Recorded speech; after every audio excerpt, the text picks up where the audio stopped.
What's up, cybersecurity cryptocurrency friends? Today is Tuesday, February the 5th of 2019, and this is episode number 59 of the Cybersecurity and Cryptocurrency podcast. I'm your host, Eric English. Got all kinds of fun stuff that came up in the news, and so I decided to do a midweek podcast to touch on all these fun topics that have come up. So we'll talk about some remote desktop vulnerabilities and what you can do to help mitigate those. Also going to talk about Google and what they're doing with their browser to help people stay more secure. Also going to talk a little bit about Linux and some of the vulnerabilities that have just been uncovered there. And then the last thing in cyber, we'll talk about the Collection 1 data breach, and they've identified who the hacker is. On the cryptocurrency side, I'm going to talk about offline wallets. We're also going to talk about the Winklevoss twins and their crypto exchange called Gemini and what happened with them. We're also going to talk about Quadriga CX, and yes, I can say the name right, the cryptocurrency exchange that basically lost all of its funds because the CEO died and he had the password in his head apparently. But we'll talk about that and the ruling that just came down from a judge in Canada. Also going to talk about Zcash and something that came up with their code a while back. Going to touch on Google and what they're doing with Ethereum Classic. And then last but not least, the BitTorrent token and what's going on with it. So to kick things off, we'll start with cybersecurity, and we'll start with the remote desktop flaws and vulnerabilities that have been found here recently. And really, this is not anything new. These vulnerabilities are always popping up. Remote code execution or privileged account takeover, whatever it is, it's very, very common. They also found several bugs in RDP tools. So if you're not using the native remote desktop client in Windows, they found some bugs in some of that software as well. So the flaws are limitless essentially with remote desktop. And so that kind of leads me to the next thing I wanted to discuss and kind of what you would do to help mitigate this kind of stuff. The best thing to do, obviously, in this situation would be to turn off remote desktop. Now, I understand that's not always doable for everybody.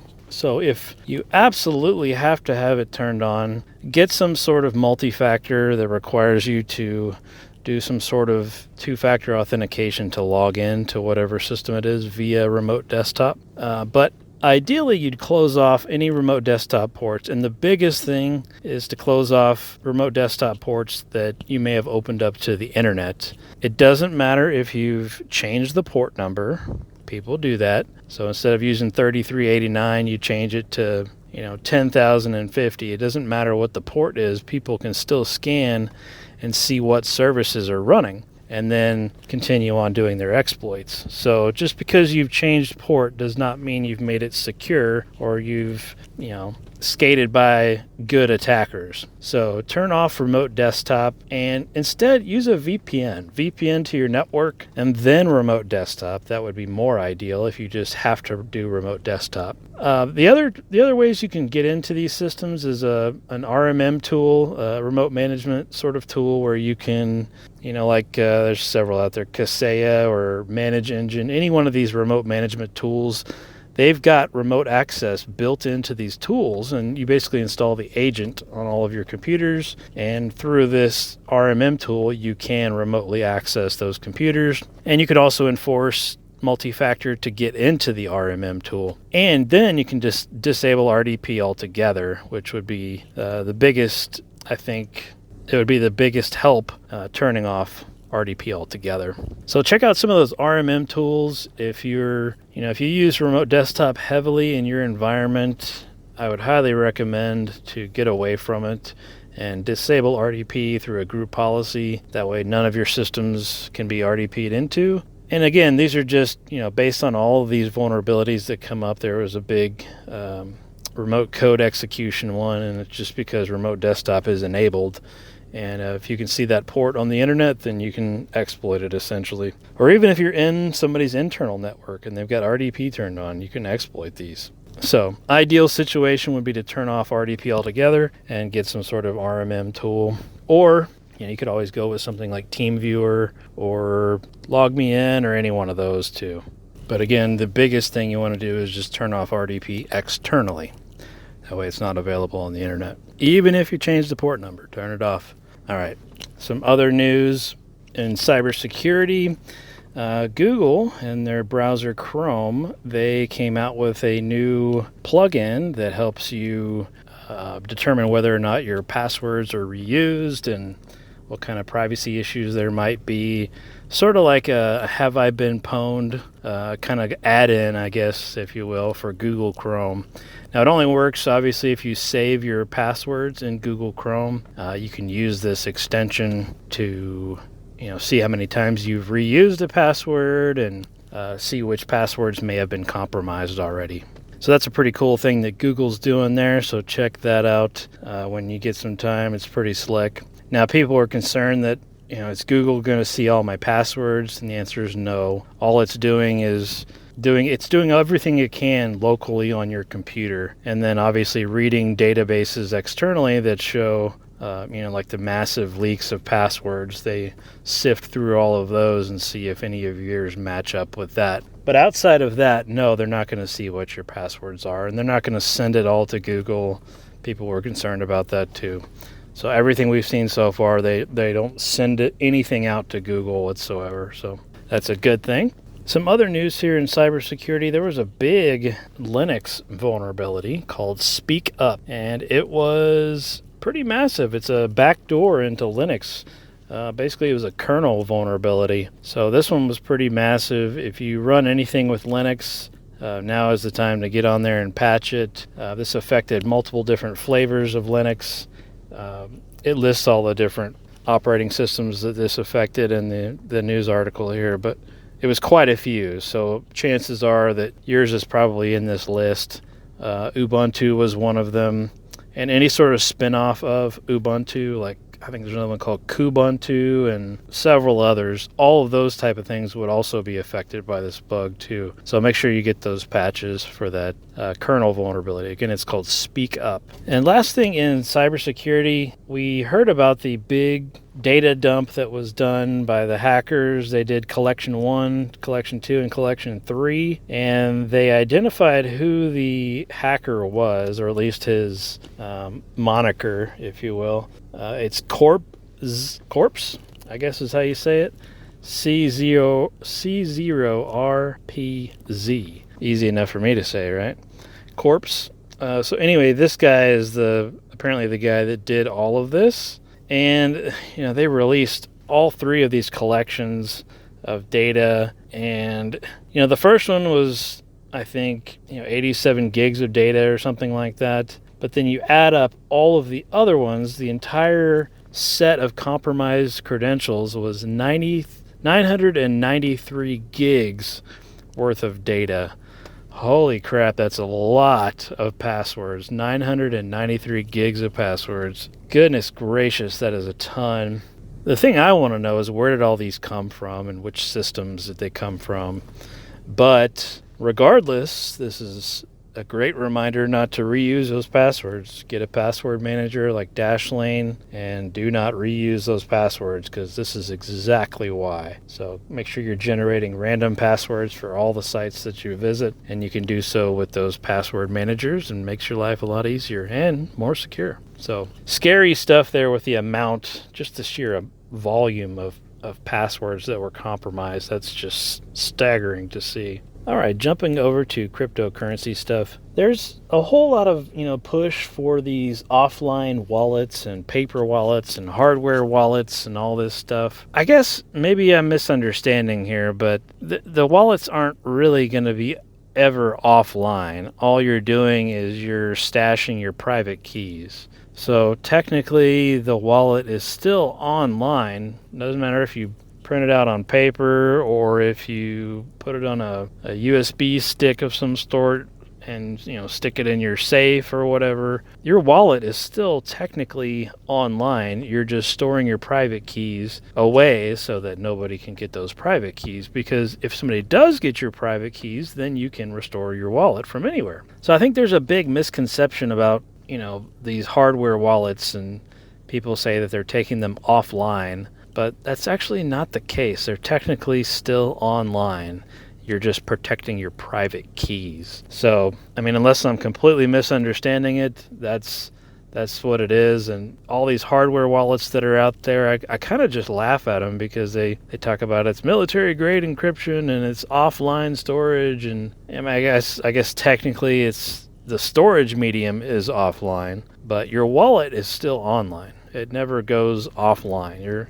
Your coins are still in the blockchain. You can't take them out and store them on a hardware device. They're still in the blockchain. So anyway, I just found that kind of funny with all these hardware wallets, and they're so expensive too. I was looking at some of the prices on these things, and they're hundreds of dollars for these hardware wallets. And really all you need to do is print out your private keys and on a piece of paper and stash it in a safe, and then delete your let's say you're using a Bitcoin wallet or whatever on your computer. Delete that Bitcoin wallet on your computer, store those private keys away, and you're done. You're also protecting yourself from exchanges when exchanges get hacked and whatnot. So, but again, just keep in mind it's not technically offline. So if somebody does get a hold of your private keys, they can still get your wallet, regardless of if you put it on a hardware device or printed it out. So wanted to clear that up a little bit. I see a lot of misconceptions out there about that specifically. All right, some other cryptocurrency news. The Winklevoss twins, I think we reported on this several months ago. They started their own exchange called Gemini, and they were pushing this stable coin called GUSD. And stable coins are backed by US dollars. And they were pushing this thing so hard, and people were signing up for it, obviously, but when folks tried to withdraw their money, especially if it was a lot of money, they were oftentimes told not to withdraw, or they were having their accounts closed. I mean, all kinds of crazy stuff, because essentially Gemini would tell these people that if you cash out, it's going to hurt the price of our blockchain or hurt the price of our coin and yada, yada, yada. There was some guy in Latin America, apparently, that was going to cash out millions of dollars. And he told Gemini, hey, I'm about to cash this out. And they said, no, don't do that. And they closed his account, apparently, which is just crazy to think about there. So anyway, I'll post that article too, so y'all can see that one. Pretty interesting stuff there about their Gemini exchange. Some other cryptocurrency news. The Quadriga CX exchange, this was the Canadian exchange. I'm finally saying the name right, I think, or at least I'm much closer than I was when I originally reported on this. But apparently the CEO, he passed away, and apparently the password for all of their exchange essentially was in his head. And nobody can get to the funds. It's $137 million worth of crypto, and nobody can get it out because the guy's dead, and nobody can find out where his passwords were. Wow, talk about crazy stuff there. But everybody wants to sue the exchange, and a judge came out and ruled against anybody filing a lawsuit against them. I thought this was rather interesting. I don't know how well that's going to hold up, because all these people lost so much money, but a Canadian judge did come out and say, no, you can't sue these people. So really crazy stuff there, but check that one out too. I'll post it in the show notes. Some other crypto news. Zcash, there was apparently a massive catastrophic counterfeiting bug that they repaired and fixed last year. But essentially they were saying with this bug you could have created and printed infinite amounts of Zcash if you wanted to. So, oh my gosh. Wow, that's pretty wild stuff there. But they did patch it. This was like last year when they patched it, but the article just now came out about it. I think because essentially the Zcash developers just came out and announced that they had fixed this vulnerability. But my goodness gracious, hey, just print out as much as you want. Print out an infinite amount of Zcash. Wow. So that could have been very catastrophic for Zcash there. So it's good that they fixed that up. Some other cryptocurrency news. This one really caught my attention because it was Google, and it was relating to Ethereum Classic. Now, a while back, Ethereum Classic developers, I think, just closed the doors and said, we're out, sorry. But apparently Google's big data analytics platform, it's called BigQuery. Yeah, BigQuery. They quietly added support for Ethereum Classic blockchain. and you can basically do searches along with a range of other cryptocurrency networks as well. So apparently this is, for, I guess, technology folks to search the blockchain and find specific pieces of data if they needed to, and do kinds of, economics explorers like they've got on CoinDesk's website and things like that. So that was pretty interesting stuff there. I guess I was surprised that they wanted to integrate it with Ethereum Classic, but anyway, and it was Google too, of all things. You think they'd go with a cryptocurrency that's, at least being actively developed, like Ethereum. So anyway, I'll post that in the show notes as well. That was kind of an interesting one. And last thing in cryptocurrency is the BitTorrent token. So we talked about this a couple weeks back, but essentially it's Tron. Tron bought BitTorrent. This was last year when they bought them. And now they're coming out with this BitTorrent token, which is going to be built on the Tron network. So they're tokenizing the Tron network. And this BitTorrent token is apparently going to be used in their BitTorrent client.